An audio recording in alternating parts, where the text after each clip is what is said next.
আরজিকর হাসপাতালে দুর্নীতির অভিযোগ তোলা সেই আক্তার আলীর বিরুদ্ধে এবার জামিন অযোগ্য গ্রেফতারি পরোয়ানা জারি করেছে আদালত। শুক্রবার আলিপুরের সিবিআই এর বিশেষ আদালতের বিচারক আরজিকর হাসপাতালের প্রাক্তন ডেপুটি সুপার আক্তার আলীকে গ্রেফতার করার নির্দেশ দিয়েছেন। তলব করা সত্ত্বেও তিনি আদালতে হাজিরা দেননি। অসুস্থ নার্সিংহোমে ভর্তি রয়েছেন বলে জানিয়েছেন। যদিও আদালত মনে করছে ইচ্ছে করে আদালতে হাজিরা এড়িয়েছেন আক্তার আলী। হাজিরা না দিলে গ্রেফতারির ওয়ারেন্ট ইস্যু করা হবে।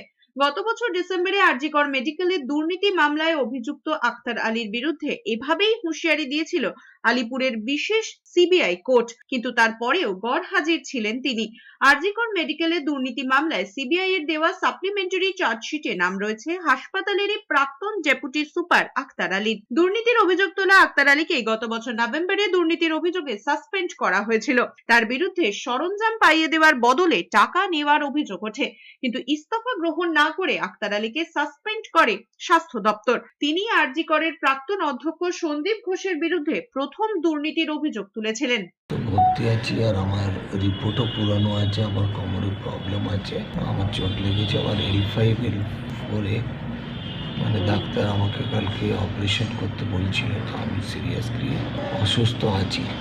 এবার উনি না দেখে বা না জেনে যেটা বলছেন আমি এড়িয়ে যাচ্ছি। আমি এর আগেও আমার অ্যাডভোকেট দাঁড়িয়েছে, আমার কাগজপত্র দিয়েছি, বলেছে। এবার আমি সুস্থ হয়ে অবশ্যই আমি ঠিক ফিট হলে আমি সারেন্ডার হয়ে বেল পিটিশন করবো।